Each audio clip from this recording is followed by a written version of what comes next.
40,000 delegates in Paris, perhaps 100 here. What does that tell us about the public support for your proposal? It doesn't tell us anything, because this is a UN summit they have every year where the UN handpicks scientists and delegates, and there's $100 billion climate funds at stake. So this is a go-to self-interested lobbying organization hosting its big annual event that's going to have huge ramifications. So this is actually a very good turnout. We're just a dissenting event at they would call us the turd in the punch bowl here. I was going to say, well, how can the Heartland Institute rehabilitate its image? I'm not Heartland, but go ahead. Okay, sure. But speaking, at a Heartland skeptic, absolutely. You Okay. say that you're struggling for funding to some degree. Even for this event, I think there was a goal to get 50,000, and it's just been increased. What does that tell? Are you losing the battle?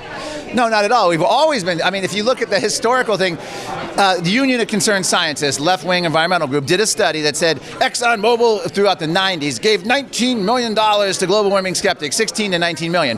One United States Department of Agriculture farm grant to study farm odors on global warming's impact on farm odors was $20 million, exceeded all the money ExxonMobil was ever accused of giving by the left-wing environmental groups. So we've never been well-funded. We've never been lavish funded. I know my own salary, I'm making basically the same salary I made when the taxpayers paid me when I worked in the US Senate. So it's never been that way. The reason is that, first of all, most people don't pay attention to global warming. It's not a everyday issue for people that they're running around, oh, global warming. This is the United Nations, which is collecting dues and getting money from around the world and doing this self-lobbying organization, and they've got political leaders going because political leaders appear to be green. All the developing world is jumping at it because they're looking at a massive transfer. You think it's mass hypocrisy? Oh, of course it's mass hypocrisy. That's one of the things. I mean, you have all these world leaders. At every UN conference, you have the There's 150 there. What does that tell us about, that's unprecedented, having that many world leaders coming out in support of a strong Paris deal?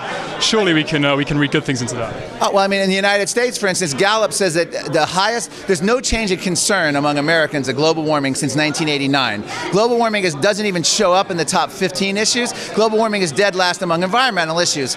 Yet our president is here talking about it being the greatest threat ever. There's a disconnect. Global warming's never a campaign issue in Europe or in the United States, but it's the part of the doctrine of the left. So as many other issues bring these leaders there. President Obama is not here because the American people are clamoring. The American people couldn't care less about global warming, and the polling shows it. How many members of the Republican Party actively want Paris to fail? Oh, I would say a lot. A massive amount. I think what we're doing is we're rooting for China to ruin this deal. The best hope for U.S. sovereignty, freedom, and energy freedom is for China to mess up this whole UN deal. So we're rooting for China. But there are several assertions that Republicans find it unfashionable. Perhaps ones that do believe in the existence of man-made global warming, but they can't back that openly if they're running for office. But even if they believe, say there's a Republican who's like, oh, well, they don't usually want to deal with it, they're not going to support a UN treaty or even EPA climate regs. So even like Chris Christie in New Jersey has been someone who's been more of a believer, if you will, in global warming. But even he wouldn't come out and endorse a UN climate treaty. So even if Republican is more, whatever you want to say, more to the UN's view on the science, and there's only a handful, Lindsey Graham and a couple others, not many, but they would not come out and endorse a UN treaty like this and generally, because that gets into a whole nother range. And by the way, this is modern witchcraft to think that the United Nations treaty is going to affect temperatures 50 to 100 years and lower storminess and silliness like that. Morano, thanks ever so much. Thank you very much. Appreciate it.